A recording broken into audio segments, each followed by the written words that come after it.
라오스는 대부분의 사람들이 지도에서조차 쉽게 찾지 못하는 신비로운 나라입니다. 하지만 이 나라는 동남아시아에서도 손꼽힐 만큼 놀라운 문화적 비밀들을 품고 있습니다. 태국과 베트남, 캄보디아, 미얀마, 그리고 중국 사이에 둘러싸인 내륙국 라오스에는 약 770만 명의 사람들이 살아가고 있습니다. 이들은 49개의 서로 다른 민족 집단으로 나뉘어 살아가며 세계화의 손길이 아직 깊숙이 닿지 않은 삶의 모습을 간직하고 있습니다. 역사적으로 라오스는 파응음 왕이 세운 나라에서 시작됐습니다. 당시 이 나라는 란쌍이라 불렸으며 이는 100만 마리 코끼리의 땅이라는 뜻이었습니다. 한때 란쌍 왕국은 인도차이나 전역의 무역과 영향력을 장악했던 강대한 제국이었습니다. 그러나 오늘날 이 위대한 이름은 어딘가 씁쓸하게 다가옵니다. 오랜 불법, 사냥과 무분별한 산림 파괴로 인해 현재 라오스에 남아있는 코끼리는 1000마리도 채 되지 않습니다. 그중 야생에서 살아남은 코끼리는 약 400마리에 불과합니다. 라오스의 지형 역시 상상을 뛰어넘을 만큼 험준합니다. 국토 면적은 약 9만 1000 제곱마일로 미국 오리건주와 비슷한 크기지만 국토의 80% 이상이 산악지대이며 바다와는 전혀 접해 있지 않습니다. 이 때문에 라오스로 들어오거나 밖으로 나가는 모든 수입품과 수출품 컨테이너는 태국이나 베트남의 항구를 반드시 거쳐야 합니다. 이는 비용을 크게 끌어올리고 물류 과정을 복잡하게 만들어 경제, 성장을 가로막는 거대한 부담이 되고 있습니다. 그 결과 라오스의 국내 총생산은 약 160억 달러에 머물러 있으며 1인당 소득은 겨우 2023 달러 수준입니다. 이는 미국보다 거의 40배 낮은 수치입니다. 생존을 위해 라오스 정부는 점점 더 중국의 투자에 의존하게 되었습니다. 고속철도와 새로운 고속도로, 그리고 통신 기반 시설이 들어섰지만 그 대가는 결코 작지 않았습니다. 국가 부채는 현재 국내 총생산의 약 50%에 육박했고 물가 상승률은 한때 24%까지 치솟았습니다. 그 결과 현재 화폐인 킵의 가치는 크게 추락했습니다. 하지만 이러한 경제적 어려움 속에서도 라오스의 자연은 놀라울 만큼 풍성한 보상을 선사합니다. 메콩강은 북쪽 산악지대에서 남쪽 깊은 지역까지 쉼없이 흐르며 이 나라의 생명줄 같은 역할을 합니다. 남부 참파삭주에 이르면 메콩강은 시판돈 군도로 갈라집니다. 시판돈은 말 그대로 4000개의 섬이라는 뜻입니다. 이곳에서는 마치 시간이 오래전 세계에 멈춘 듯한 착각이 듭니다. 돈콘과 돈챔, 돈콘 같은 섬들은 평화로운 낙원과도 같습니다. 포장도로 대신 흙길이 이어지고 자전거와 나무 카약이 여전히 주요 이동수단으로 사용됩니다. 운이 정말 좋다면 심각한 멸종 위기에 처한 이라와디 민물, 돌고래를 직접 볼 수도 있습니다. 이 지역의 환경은 계절의 영향을 크게 받습니다. 5월부터 10월까지 이어지는 해마다의 몬수는 메콩강을 거대하게 불어나게 만듭니다. 이 홍수는 때로 라오스, 국토의 최대 절반에 영향을 미치기도 합니다. 그러나 건기가 찾아오면 이 섬들은 배낭, 여행자들이 꿈꾸는 천국으로 변합니다. 그리고 다른 지역에서는 거의 사라져버린 오래된 동남아시아의 모습을 고스란히 보여줍니다. 라오스를 제대로 이해하려면 이 나라가 서로 다른 두 개의 현실 속에 동시에 존재한다는 사실부터 알아야 합니다. 수도 비엔티안과 유네스코가 보호하는 문화도시 루앙프라방에서는 프랑스 식민지 시대의 건축물과 개성 넘치는 작은 호텔, 값비싼 라테를 파는 세련된 카페, 그리고 사원마다 사진을 찍는 관광객들을 쉽게 만날 수 있습니다. 그러나 이 도시 중심부에서 불과 1시간만 벗어나도 마치 시간의 경계를 넘어 전혀 다른 법칙으로 움직이는 세계에 들어선 듯한 기분을 느끼게 됩니다. 라오스의 외딴 산악마을에서의 삶은 마치 100년 전으로 돌아간 듯 보입니다. 이곳의 시간은 시계가 아니라 해가 떠오르는 순간과 숲에 내리는 비의 흐름에 따라 흘러갑니다. 마을의 집들은 대부분 나무로 지은 기둥집 형태로 이루어져 있습니다. 땅에서 높이 올린 이런 구조는 가족들을 우기의 홍수로부터 보호하고 집 아래 시원한 그늘 공간을 만들어줍니다. 그곳에서는 돼지가 꿀꿀거리고 닭들이 흙을 쪼아대며 돌아다니고 소들은 조용히 서 있으며 나무 연기, 냄새가 공기 속에 오래 머뭅니다. 노동의 구분은 매우 육체적입니다. 여성들은 수확한 쌀을 손으로 샜고 가까운 강에서 빨래를 하며 먼 곳에서 물을 길어오고 여러 세대가 함께 사는 대가족을 위해 장작불 위에서 음식을 준비합니다. 남성들은 새벽이 밝기 전부터 일어나 대나무를 자르고 땔감을 모으며 때로는 맨발로 미끄러운 정글 비탈길을 오르내립니다. 마을 시장에서는 사람들이 야생꿀과 숲에서 얻은 약초, 찹쌀, 정교한 은제품과 손수 만든 도구들을 서로 사고 팝니다. 일주일에 2번 국가복권 추첨이 시작되면 곳곳에서 웃음소리가 울려 퍼집니다. 라오스 복권은 정령과 신성한 꿈의 해석과 깊게 연결되어 있으며 숫자 0부터 99까지는 각각 특정 동물과 관련되어 있습니다. 예를 들어 14는 고양이, 9는 물소, 67은 거북이를 상징합니다. 누군가 꿈속에서 거북이를 보았다면 보통 복권에 돈을 걸지 않습니다.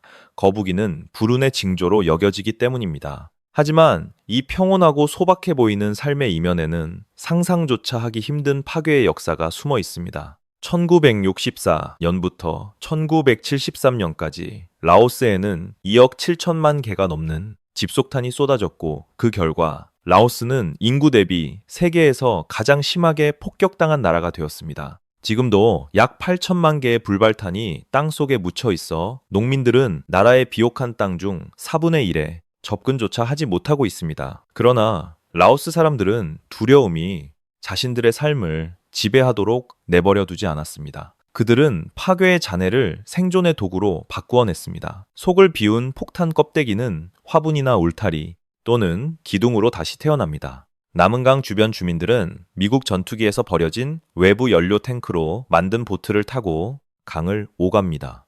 숟가락 마을로 알려진 반나피아에서는 장인들이 집 뒤편 작은 주조장에서 폭탄 알루미늄을 녹여 국자와 숟가락, 장신구를 만들어냅니다. 품질 좋은 2,000파운드짜리 폭탄, 껍데기 하나는 고철상에게 $100가 넘는 가격에 거래되기도 합니다. 그렇게 대량 파괴의 무기는 지역 사회 속에서 회복과 인내의 상징으로 다시 태어납니다. 수많은 어려움 속에서도 라오스 사람들의 따뜻한 친절함은 여전히 살아 있습니다. 도둑질도 드문 편입니다. 그들이 즐겨 쓰는 말인 보펜양은 괜찮다 또는 걱정하지 말라는 뜻으로 인내를 중시하는 그들의 삶의 태도를 잘 보여줍니다. 밤이 되면 비엔티안과 루앙프라방의 시장에 불빛이 켜지고 보텐에서는 외국 자본이 운영하는 카지노의 네온 사인이 전혀 다른 유혹적인 분위기를 만들어냅니다. 이 영상이 도움이 되었다면 알림 버튼을 눌러주시고 친구들과 공유해주시며 아직 구독하지 않으셨다면 구독도 잊지 말아주세요. 해질 무렵 메콩강을 따라 천천히 걷다 보면 황금빛 노을 속에서 전통신, 치마를 입고 조용히 움직이는 라오스 여성들을 만날 수 있습니다. 신치마의 구성에는 분명한 규칙이 있습니다. 후아는 보통 겉으로 드러나지 않고 푸는 치마의 중심 몸판이며 티는 정교한 자수가 놓인 아랫단입니다. 허리 부분의 줄무늬는 예로부터 착용자가 결혼한 여성임을 나타내는 표시로 여겨졌으며 젊은 여성들은 밝은 색감과 나비 무늬를 더욱 선호합니다. 전통의 짜임 문양은 깊은 영적 의미를 품고 있습니다. 나가 문양은 메콩강의 물의 신들을 상징하며 영적인 보호를 불러오고 번영을 가져다주며 착용자를 진정한 사랑으로 이끈다고 믿어집니다. 호랑이 문양은 거친 힘을 뜻하며 정글의 맹수를 존중해야 한다는 문화적 기억을 전해줍니다. 라오스 여성의 아름다움은 단순히 옷차림에만 머무르지 않습니다. 그들에게는 꾸밈 없는 자연스러운 우아함이 살아 있습니다. 이는 디지털 보정으로 만들어진 서구의 미의 기준과 뚜렷하게 대비됩니다. 그들은 병아리콩 가루와 강황, 코코넛 오일 팩을 활용한 전통 피부 관리법도 이어가고 있습니다. 사랑에 있어서 라오스 여성들은 매우 신중하고 은은한 태도를 보입니다. 사람들 앞에서 애정을 과하게 드러내는 것은 좋게 받아들여지지 않습니다. 사랑의 약속은 대개 조용한 미소와 함께 나누는 식사 또는 손목에 묶어주는 흰 면실을 통해 전해집니다. 이 실은 축복과 행운을 이어주는 상징적인 매듭입니다. 비엔티앙과 루앙프라방의 여성들은 점점 더 현대적이고 교육받았으며 독립적인 삶을 살아가고 있지만 그들의 문화적 뿌리는 여전히 부드럽고 신중한 흐름 속에 자리하고 있습니다. 아름다운 라오스 여성의 마음을 얻는 비밀이 궁금하다면 아래에 숫자 1을 남겨주세요. 그러면 이 영상의 마지막에서 그 비밀을 살짝 공개할지도 모릅니다. 라오스를 제대로 이해하는 가장 좋은 방법은 타협 없는 현지 음식을 직접 만나는 것입니다. 라오스의 식탁에서 찹쌀밥은 절대 빠지지 않습니다. 찹쌀밥은 모든 식사의 중심이 되는 기본 음식입니다. 그리고 그 다음에는 핑카이가 있습니다. 레몬그라스와 마늘, 그리고 발효 생선 소스에 재운 닭고기를 숯불 위에서 구워내는 음식입니다. 껍질이 살짝 그을리고 바삭해질 때까지 익히는 것이 특징입니다. 현지 시장을 걷다 보면 사이 우아의 진한 향이 코끝을 자극합니다. 사이와는 여러 향신 재료가 가득 들어간 묵직한 풍미의 허브, 돼지고기 소시지입니다. 또 땀막쿵도 빼놓을 수 없습니다. 덜 익은 파파야를 라임과 생고추, 생선 소스, 그리고 약간의 야자설탕과 함께 절구에 강하게 개서 만듭니다. 그 결과 매운맛과 신맛, 짠맛이 날카롭게 균형을 이루는 강렬한 샐러드가 완성됩니다. 산악 지역으로 들어가면 음식은 마치 다큐멘터리에서나 볼 법한 도전으로 변합니다. 마이사카는 정글에서 자라는 단단한 나무, 덩굴의 한 종류입니다. 이것을 잘게 쪼개 전통 스튜인 오르람에 그대로 넣고 끓입니다. 이 나무를 씹으면 고추처럼 뜨겁게 타오르지는 않습니다. 대신 특정 화학 성분이 혀 위에 전기가 흐르는 듯한 저림을 일으킵니다. 마치 혀의 일부를 잠시 마비시키는 국소 마취제처럼 느껴집니다. 이 정도로도 놀랍지 않다면 시장에서는 윤기 흐르는 검은색 튀긴 거미까지 만날 수 있습니다. 기름과 마늘에 튀긴 거미다리는 감자칩처럼 바삭하고 반대로 지방이 많은 배 부분은 구운 밤과 비슷한 풍미를 선사합니다. 또 겐카의 못땡이라는 독특한 음식도 있습니다. 이것은 망고나무, 높은 가지 위에서 어렵게 채취한 작고 투명한 붉은 배짜개미의 알로 만듭니다. 이 알을 맑은 국물에 넣고 끓이면 입안에서 톡 터지며 날카로운 감귤 향의 신맛을 퍼뜨립니다. 뜨거운 기름 소리가 가득한 야시장 한가운데 서 있다면 당신은 어떤 음식을 가장 먼저 맛보겠습니까? 혀를 저리게 하는 전설의 후추나무일까요? 바삭한 타란툴라일까요? 아니면 개미알 한 숟가락일까요? 라오스를 여행한다는 것은 단지 사원을 둘러보는 일이 아닙니다. 그것은 신앙에 의해 정해진 엄격한 인간, 질서를 이해하는 일이기도 합니다. 조용한 사원 마당을 걷고 있는데 한 승려가 지나간다고 상상해보세요. 만약 당신이 여성이라면 무심코 손을 뻗어 물건을 직접 건네는 행동은 절대로 해서는 안 될 금기입니다. 승려의 몸이나 주황색 승복에 닿는 것은 그의 영적 순결 서약을 깨뜨리고 그가 쌓아온 공덕을 훼손한다고 여겨집니다. 올바른 방법은 남성에게 대신 전달해 달라고 부탁하거나 승려가 직접 가져갈 수 있도록 물건을 탁자 위에 올려두는 것입니다. 라오스 사람들은 인간의 몸을 신앙적으로 정해진 위아래의 질서 속에서 이해합니다. 머리는 영혼이 머무는 가장 신성하고 깨끗한 자리로 여겨집니다. 그래서 누구의 머리를 만지는 일, 심지어 귀여운 아이의 머리를 가볍게 쓰다듬는 행동조차 깊은 영적 침해로 받아들여질 수 있습니다. 반대로 발은 몸에서 가장 낮고 더러운 부분으로 여겨집니다. 발로 물건을 가리키거나 문을 잡아두거나 다른 사람을 건드리는 행동은 매우 큰 모욕으로 받아들여지며 서양에서 심한 욕설을 퍼붓는 것과 비슷한 수준의 무례로 여겨질 수 있습니다. 현지 가정에서는 정령, 신앙과 관련된 믿음이 집안의 생활 방식에도 깊은 영향을 미칩니다. 머리를 현관문 쪽으로 두고 자는 것은 불운을 부른다고 믿는데 이는 장례식에서 시신을 밖으로 옮길 때에 자세를 떠올리게 하기 때문입니다. 발소리를 크게 내며 걷거나 숟가락을 그릇에 세게 부딪혀 소리를 내는 행동도 좋지 않게 여겨집니다. 날카롭고 큰 소리가 집안의 나쁜 영혼을 자극한다고 믿기 때문입니다. 마지막으로 경찰에게 제지를 받았을 때 말다툼을 하거나 소리를 지르면 체면을 잃게 됩니다. 차분함을 유지하고 미소를 보이며 예의를 지키는 것이 갈등을 해결하는 가장 올바른 문화적 방식입니다. 라오스에서 결혼은 두 가족을 하나로 묶는 중요한 약속이며 그 전에 엄격한 영적 준비 과정이 이어집니다. 결혼을 생각하기 전에 많은 젊은 남성들은 카오 판사 기간 동안 석 달간 임시 승려 생활을 해야 합니다. 그들은 머리와 눈썹을 모두 밀고 황색 승복을 입은 채 새벽 전에 일어나 맨발로 탁발에 나섭니다. 정오가 지나면 음식을 먹지 않고 뜨거운 햇빛 아래에서 명상을 이어갑니다. 90일 동안 그들은 돈과 세속적인 즐거움, 그리고 약혼녀와의 접촉을 완전히 내려놓아야 합니다. 이 금욕적인 의식은 신부의 부모가 예비 신랑의 성품을 살피는 혹독한 시험이 됩니다. 신랑이 가족의 책임을 감당할 만큼 인내심과 도덕적 의지를 갖췄는지를 보여주는 과정이기 때문입니다. 만약 그가 중도에 포기한다면 신부의 가족은 사회적으로 약혼을 곧바로 취소할 명분을 얻게 됩니다. 현대 생활이 도시의 모습을 바꾸고 있지만 라오스의 농촌 결혼식은 여전히 따뜻하고 매력적입니다. 그 중심에는 다시 의식이 있습니다. 이 의식은 사람의 몸 안에 32개의 떠도는 수호 영혼이 깃든다는 오래된 애니미즘 신앙의 바탕을 둡니다. 마을의 어른은 팔리어로 주문을 외우며 그 영혼들이 신랑과 신부에게 돌아오도록 부릅니다. 그런 다음 하객들은 흰 면실을 신랑과 신부의 손목에 단단히 묶어 그 영혼들이 머물도록 합니다. 신랑은 예물을 가져와야 하며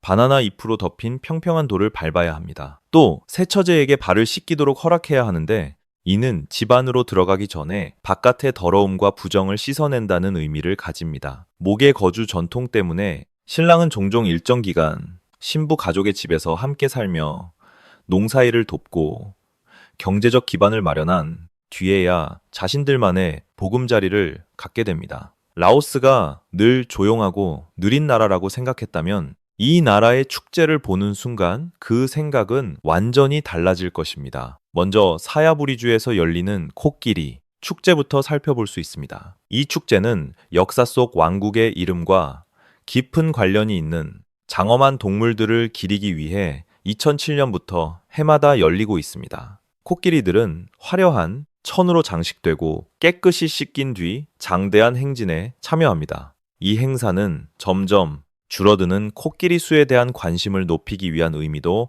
함께 담고 있습니다. 가을이 찾아오면 축제의 열기는 물 위로 옮겨갑니다. 불교 사순절이 끝나는 시기를 기념하는 흐아순 보트 경주 축제가 열리기 때문입니다. 정교하게 조각된 용 모양의 배들은 길이가 80피트가 넘는 것도 있으며 장엄한 메콩강을 수놓습니다. 위를 미끄러지듯 질주합니다. 한 척의 배에는 최대 50명의 노 젓는 사람들이 타고 북소리에 맞춰 완벽한 호흡으로 노를 저어 나갑니다. 경쟁은 극도로 치열하며 강변 마을들은 승리를 차지하기 위해 몇 달 전부터 훈련에 몰두합니다. 경기장에는 응원하는 관중들이 가득 모여들고 사람들은 비어라오를 마시며 자신이 응원하는 팀을 외치거나 내기를 걸기도 합니다. 시골 지역에서는 동남아시아에서 가장 신비로운 자연 현상 가운데 하나로 꼽히는 나가 불꽃 행사를 볼 수 있습니다. 이 행사는 태국과 라오스 국경을 따라 있는 농카이주의 메콩강 일대에서 펼쳐집니다. 붉은 빛과 주황빛이 감도는 빛나는 구체들이 갑자기 메콩강에서 솟아올라 밤하늘로 빠르게 치솟은 뒤 어둠 속으로 사라집니다. 과학자들은 이 불꽃이 강바닥에서 분해된 가연성 메탄과 포스핀, 가스가 산소와 만나 자연 발화하면서 생기는 현상일 수 있다고 설명합니다. 그러나 라오스 사람들은 이 장면을 신화 속 물의 뱀신 나가가 불교 사순절이 끝난 뒤 부처가 지상으로 돌아오는 것을 기리기 위해 불을 뿜는 모습으로 받아들입니다. 수천 명의 사람들이 강변에 모이며 이 행사는 과학과 영성, 장관이 함께 어우러진 특별한 관광 명소가 되었습니다. 가장 떠들썩하고 활기찬 축제는 4월에 열리는 라오스 새해 축제 분비 마이입니다. 이 시기는 1년 중 가장 더운 때이기도 합니다. 도시 전체는 거대한 물싸움의 무대로 변합니다. 원래는 사원에서 불상을 씻기며 경건하게 새해를 맞이하던 의식이었지만 지금은 사흘 동안 거리 곳곳에서 이어지는 유쾌한 물싸움으로 발전했습니다. 사람들은 양동이와 호스, 물총을 들고 거리로 뛰쳐나옵니다. 물을 맞는 것은 지난 한 해 동안 쌓인 불운을 씻어내고 낯선 사람과 친구 모두에게 축복을 전하는 상징적인 행동입니다. 이 축제에서는 누구도 예외가 아닙니다. 관광객과 승려, 경찰관, 나이 많은 할머니들까지 모두 흠뻑 젖게 됩니다. 마지막으로 5월의 우기가 시작될 무렵 분방파이 축제가 하늘을 밝힙니다. 마을 사람들은 대나무와 강력한 화약을 이용해 거대한 수제 로켓을 만듭니다. 그 무게는 500kg에 이르기도 합니다. 이 로켓들은 하늘 높이 쏘아 올려지며 고대의 비의 신 파야텐에게 보내는 직접적이고 폭발적인 메시지로 여겨집니다. 사람들은 벼농사에 꼭 필요한 몬순의 비를 내려달라고 간절히 기원합니다.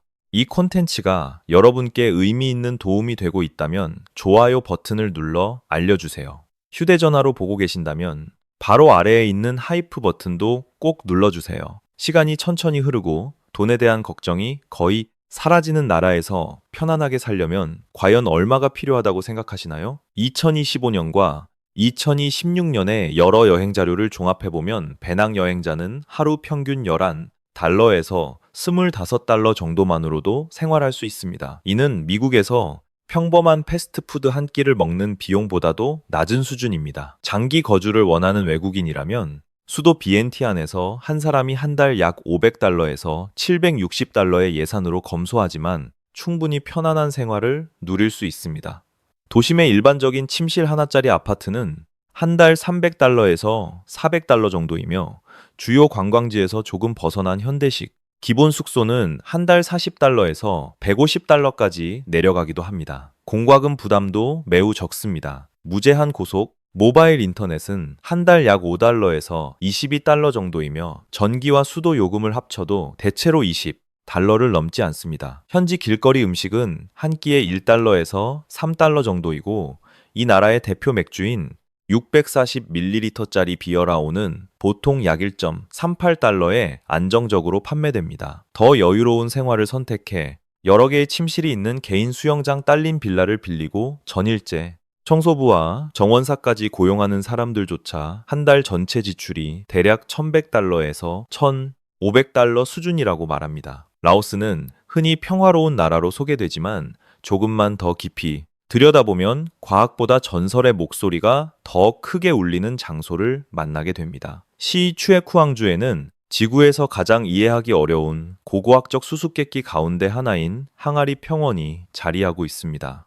풀로 덮인 언덕 곳곳에는 약 2000년 전에 단단한 화강암과 사암을 깎아 만든 거대한 돌, 항아리들이 2000개 이상 흩어져 있습니다. 가장 큰 것들은 무게가 14톤에 이릅니다. 학자들은 대체로 이 항아리들이 철기시대 장례용 유골함이었으며 시신을 화장하기 전에 부패시키는데 사용되었을 가능성이 높다고 봅니다. 주변에서 불에 탄 뼈가 발견된 점도 이러한 해석을 뒷받침합니다. 그러나 현지 전설은 이 지역에 한때 쿤츠 왕이 이끄는 거인 종족이 살았다고 전합니다. 그는 전쟁에서 승리한 뒤 그 승리를 기념하기 위해 엄청난 양의 쌀수를 만들고 보관할 거대한 돌 항아리들을 만들라고 명령했다고 전해집니다. 오늘날 이 유네스코 유적지를 걷는 일은 눈앞에 펼쳐진 풍경만으로도 강한 충격을 안겨줍니다. 2000년 된 거석들이 20세기 전쟁 때 생긴 거대한 폭탄 구덩이 바로 옆에 놓여 있기 때문입니다. 북쪽으로 올라가면 파구 동굴이 모습을 드러내며 그 안에는 수천 개의 나무 불상이 석회암 절벽 속에서 고요히 사람들을 내려다보고 있습니다. 남쪽으로 내려가면 장엄한 콤파팽, 폭포가 4000개의 섬 지역으로 거세게 쏟아져 들어가고 현지 사람들은 그 물살 아래에 강이, 영혼들이 살아 숨쉰다고 믿습니다. 라오스의 여러 소수민족 공동체에서 결혼식은 신랑과 신부만을 위한 하루가 아닙니다. 그것은 마을 전체가 힘을 모으는 거대한 공동, 노동의 현장입니다. 이른 아침부터 이웃들은 모여 가축을 손질하고 생선을 굽고 내장국을 큰 솥에 끓이며 바나나 잎을 씻고 집에서 증류한 강한 쌀수를 커다란 도자기 항아리에 담아 준비합니다. 사람들은 각자 맡은 일을 해냅니다. 이것은 두 가족이 이제 더 넓은 공동체의 일부가 되었음을 확인하는 의미 있는 행동으로 여겨집니다. 쌀술은 작은 그릇에 따라지고 한 번 권해지면 거절하는 것은 매우 무례한 일로 받아들여집니다. 함께 마시는 행위가 환대와 존중을 의미하기 때문입니다. 신부는 무거운 장신구와 손으로 수놓은 신을 입고 눈길을 사로잡으며 어른들은 오래된 축복에 말을 노래하듯 읊조립니다. 손님들은 선물 목록에서 고른 포장 선물을 가져오지 않습니다. 대신 손님과 주인의 경계가 사라지고 마을 사람들은 새 지폐를 신부의 머리와 옷에 직접 꽂아줍니다. 이는 새 가정이 바로 사용할 수 있는 현실적인 경제적 도움을 전하는 방식입니다. 신랑과 신부가 삶은 달걀을 함께 나누어 먹는 의식을 마치면 결혼식은 순식간에 활기찬 축제로 변합니다. 웃음소리와 쌀술, 그리고 음악이 어우러지며 나이와 사회적 지위의 차이는 자연스럽게 희미해집니다. 동남부 아타푸주 깊숙한 곳에 울창한 정글 한가운데에는 하늘의 호수라 불리는 농파가 자리하고 있습니다. 지질학적 관점에서 이곳은 고대 화산 분화구로 눈부시고 불투명한 청록빛의 맑은 물로 가득 차 있습니다. 이 분화구의 정확한 깊이는 아직까지 명확하게 측정된 적이 없기 때문에 지역 주민들은 이 호수가 바닥이 없는 구조라고 믿고 있습니다. 이 또한 지상세계와 지하의 영적인 영역을 연결하는 수중 통로라고 여겨집니다. 호수 주변에 살고 있는 소수 민족들에게 농파의 중심부는 엄격하게 금지된 구역입니다. 이 호수는 기묘하고 완벽한 침묵에 둘러싸여 있으며 새나 곤충의 자연스러운 소리조차 주변에서는 거의 들리지 않아 섬뜩한 분위기를 더욱 고조시킵니다. 애니미즘 민간신앙에 따르면 이 호수에는 거대하고 사악한 나가의 화신이 살고 있다고 합니다. 나가는 라오스 우주관의 근간을 이루는 반인반수의 뱀 형상을 한 물의 신입니다. 나가는 대개 메콩강을 지키는 선한 수호신으로 여겨지지만 자신의 영역에 대해서는 매우 강한 소유욕을 드러냅니다. 이러한 원초적인 두려움 덕분에 농파는 현대 개발의 손길이 전혀 닿지 않은 채 완벽에 가깝게 보존되어 왔습니다. 외딴 산간 마을의 먼지 날리는 흙 운동장에서도 메콩강을 따라 조성된 공원에서도 늦은 오후가 되면 카타오공을 차는 규칙적인 소리가 하루의 분위기를 가득 채웁니다. 국제적으로는 세팍타크로라는 이름으로 알려진 카타오는 라오스에서 누구도 부정할 수 없는 국민 스포츠입니다. 이 경기는 천연 등나무나 합성 플라스틱으로 엮어 만든 가볍고 속이 빈 공을 사용합니다. 이 경기의 가장 기본적인 규칙은 매우 분명합니다. 선수들은 손이나 팔을 절대로 사용할 수 없습니다. 공을 공중에 계속 띄우고 네트 너머로 강하게 넘기기 위해 선수들은 발과 무릎, 가슴, 이마의 정확한 신체 조절 능력에 전적으로 의존해야 합니다. 밖에서 바라보는 사람에게 수준 높은 카타오, 경기는 격렬한 배구와 체조, 그리고 고개 무술이 결합된 장면처럼 보입니다. 선수들은 자주 몸을 공중으로 던져 올리고 거꾸로 몸을 비튼 강력한 자전거 차기와 공중 스파이크를 선보인 뒤 다시 몸을 제어해 두 발로 완벽하게 착지합니다. 그러나 치열한 스포츠 경쟁을 넘어 카타오의 진정한 문화적 가치는 누구나 쉽게 참여할 수 있다는 점에 있습니다. 거의 아무 시설도 필요하지 않기 때문에 카타오는 매일 반복되는 생활 의식처럼 자리 잡았습니다. 이 경기는 세대 간 나이 차이를 자연스럽게 이어주고 힘든 농사일과 육체 노동 뒤에 쌓인 몸의 긴장을 풀어주며 마을 공동체의 결속을 더욱 단단하게 만들어줍니다. 방비돌이라는 마을은 라오스의 밤 문화를 이해하는 흥미로운 사례가 됩니다. 이곳은 2010년대 초반 서양 배낭 여행객들이 몰려들며 무질서한 파티 도시로 변해버렸습니다. 위험한 강튜빙과 죽음의 미끄럼틀이라 불리던 장소에서 발생한 안타까운 관광객 익사 사고로 악명을 떨치게 됐습니다. 2012 연 라오스 정부는 신속한 단속에 나섰고 불법 술집들을 철거하며 마을의 질서를 다시 되찾았습니다. 오늘날 방비입은 조용한 생태 관광 중심지로 성공적으로 회복되었고 라오스 본연의 특징으로 돌아간 모습을 보여줍니다. 이러한 회복 과정은 라오스의 더 넓은 밤 문화를 잘 설명해 줍니다. 그 중심에는 보펜양이라는 기본 철학이 자리하고 있습니다. 이 사고방식은 공동체의 조화를 가장 중요한 가치로 여기며 지나치게 흥분된 오락을 무작정 쌓기보다 삶을 단순하고 여유롭게 즐기는 태도를 더 소중히 만든다. 그래서 라오스의 밤 문화는 방콕이나 호찌민시에 있는 시끄럽고 강렬한 대형 클럽, 문화와는 확연히 다르다. 해가 지고 기온이 내려가면 길가 화덕에서 피어오르는 연기가 공기 속에 천천히 퍼지지만 분위기는 여전히 낮고 차분하다. 이곳 사람들은 휴식과 가족과의 시간, 그리고 비어라오를 천천히 마시며 나누는 대화를 무엇보다 소중히 여긴다. 중심가에서는 중국인이 운영하는 노래방에 보라색과 파란색 LED 불빛이 가끔 반짝이기도 한다. 그러나 이 나라의 깊은 정서는 여전히 외부의 소란으로부터 한 걸음 떨어져 있으며 조용하고 평화롭다. 그것은 현재의 순간을 깊은 품위로 받아들이는 사회를 들여다볼 수 있는 특별한 창과도 같다. 이 이야기가 흥미로웠다면 이 영상에 좋아요를 눌러주시고 동남아시아에 숨겨진 비밀스러운 구석들을 더 깊이 탐험하기 위해 채널을 구독해주세요. 시청해주셔서 감사합니다.